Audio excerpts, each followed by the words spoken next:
今回もローキックを蹴られないようにする具体的な方法をトップレベルの選手との試合で僕が使用しているシーンもご覧いただきながら実践でどう使うのかをご紹介していきます。これ僕が流しの時に必ずやる動作がかかとをこう上げるっていう動作なんですけど、こんにちは、空手家国です。今回もデビューの当時は、ローキックをボコボコ蹴られて毎回大会後に歩けなくなっていた僕がローを効かされなくなったローキックを効かされない選手になるための技術を解説していきたいと思います。前回までは、こちらと、こちらで、ローキックを当てられなくなるポジション取りと、相手がローキックを蹴れなくなる重心コントロール法をお伝えしてきましたが、今回は接近戦での打ち合いの最中でも使えて僕が試合中に最も多用していた技術、流しを久しぶりに解説したいと思います。マスターすれば組み手をする相手からローが当たらない人認定を受けられることも間違いなしの技術です。今回は接近戦でも、遠距離でも、こちらが足を上げてブロックできない状況でも打ち合いの最中でも、いつでも、使える超便利な技術なので、ローキックを効かされたくない、どうすれば蹴られなくなるのか知りたいという方はぜひ最後までご覧ください。このチャンネルでは見れば 100% 強くなるために役立つ動画を毎週金曜18時に投稿していますが、僕が運営する、オンライン教室では YouTube では明かせない試合に勝つための技術から、僕が現役の頃に大切にしていた知識や身体操作はもちろん、所属メンバーの質問回答コーナーなど、フルコンタクト空手で強くなるための情報を惜しみなく公開していますので、本当に強くなりたい、悩みを解決したい、そんな方は動画概要欄から空手家国のオンライン教室を、ぜひチェックしてみてください。今回もローキックを蹴られないようにする具体的な方法をトップレベルの選手との試合で僕が使用しているシーンもご覧いただきながら実践でどう使うのかをご紹介していきますが、前回までのシリーズをご覧いただいた方はご存知の通り、今回のシリーズでお伝えしたいのはローキックをもらわないために相手が蹴りを出す前にしておかなければいけないこと3つです。1つ目がポジション取り、2つ目が相手の重心コントロール、そして今回ご紹介する3つ目が常に足の形が変化させられる状態を維持することです。僕の流しをご存知の方はわかると思いますが、言葉だけでは分かりにくいので今からちょっと詳しく解説していきたいと思います。ちなみに今回の技術は、前回までのようにこのダメージをゼロに、するっていうわけではありませんが、打ち合いの最中で、いつでもどんな状況でも使えるというメリットがあるので、これ僕が本当に、最も頻繁に使用していた技術になります。そしてこの3つ目の方を見ていただく、前に一つちょっと知っていただきたいことがあるので、ちょっとこれ解説したいと思います。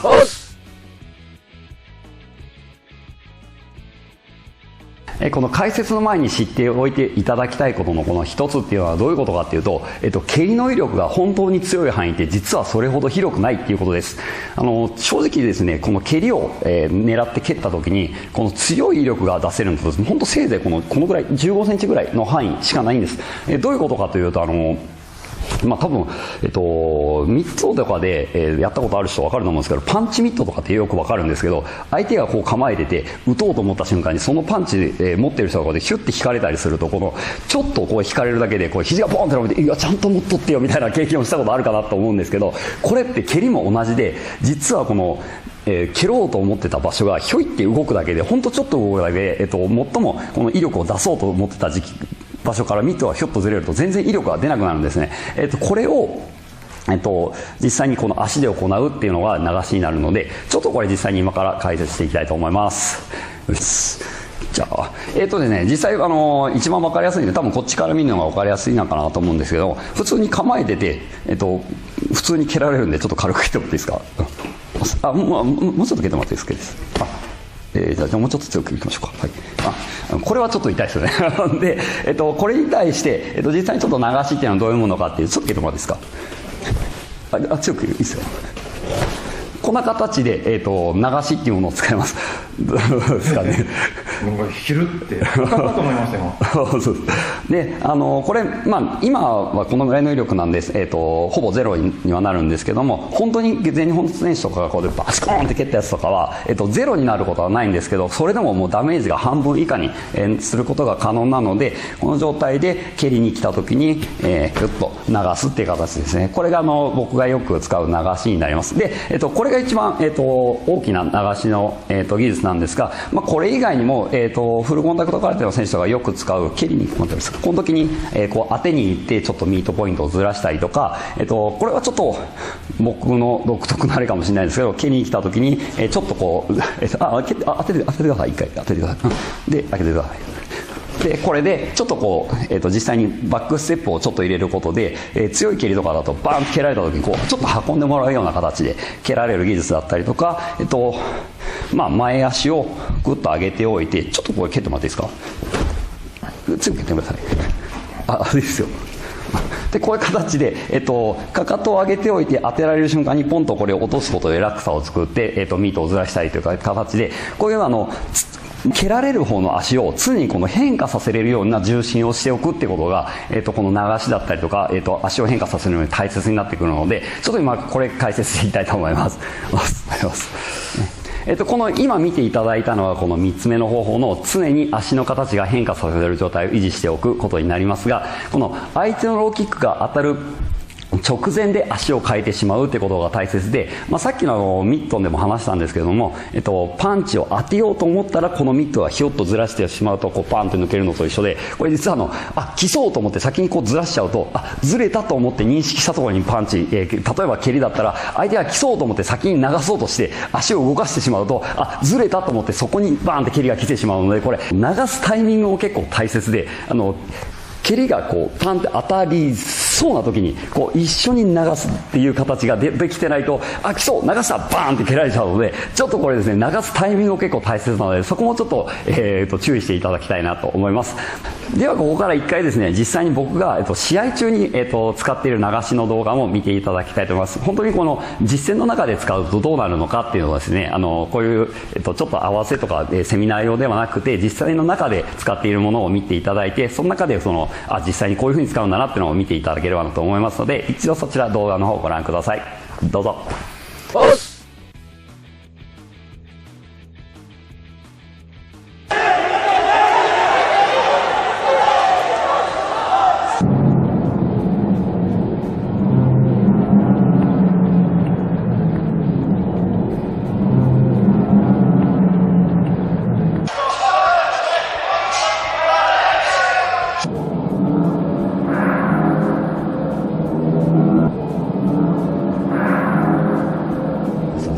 いかがでしたか？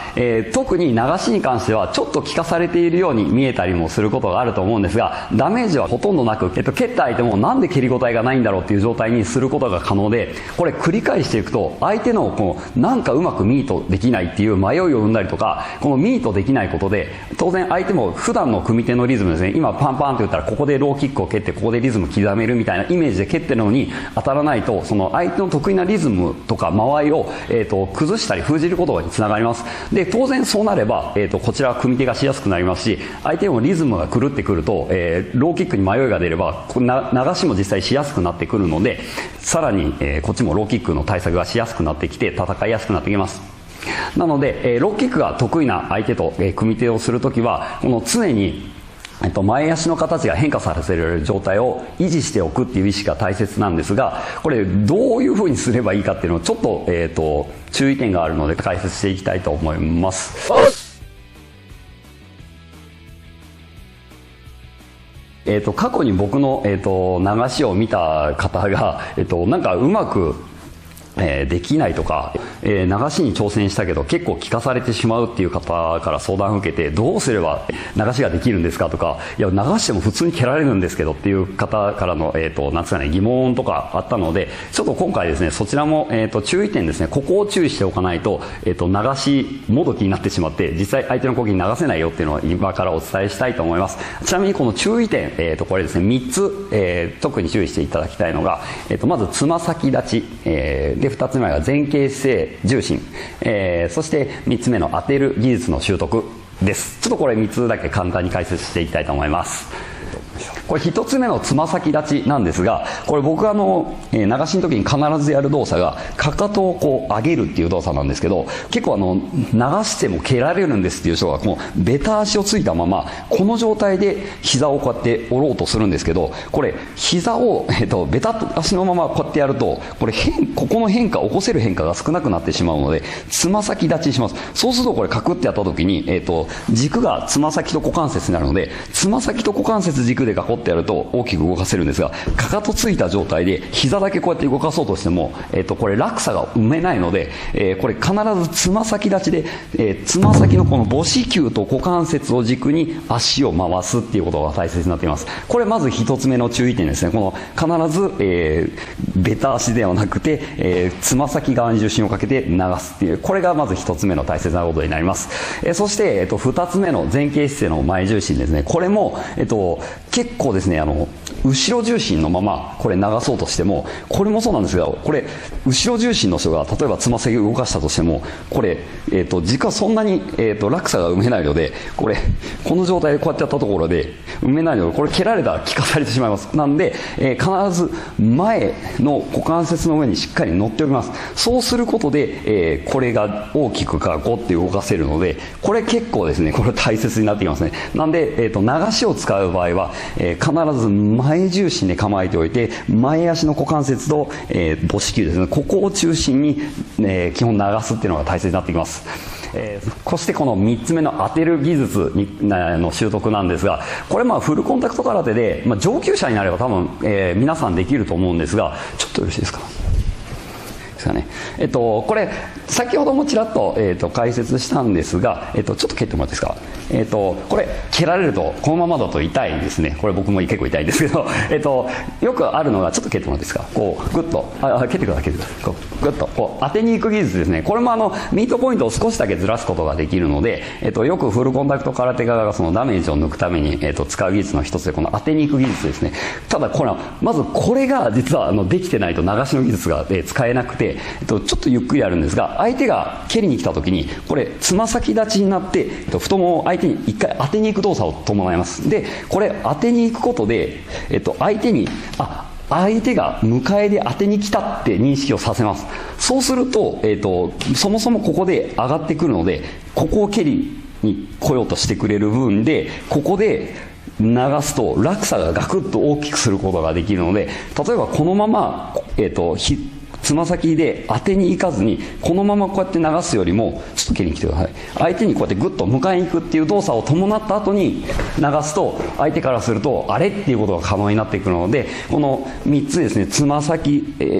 軸で股関節、ここを使うこと、かかとを上げることで、この状態で前重心で当てに行った後に流すですね。これができるようになると、相手からするとこの蹴ろうと思ったらあれっていう、ぬるっとかスコっていう、流しが可能になるので、これ結構この3つができてない状態で、例えばですけど、ちょっとこれ次痛いんで強く蹴らないでくださいね。後ろ重心でちょっと蹴ってもらっていいですか。これある程度当てる方がいいですけど、これで流そうと思ってもちょっと当ててください。これは痛いです痛いですし、例えばこれ軸こっちに持ってこずに、ちょっともう一回打ってもらっていいですか。これでこうやってやってもこれ痛いです。なんで必ずつま先、股関節でお願いします。これで、こうやって流すことで、成立する技なので、今のこの3つの注意点ですね、これちょっと間違えないようにお願いします。ありがとうございます。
ずはパンチからやろう。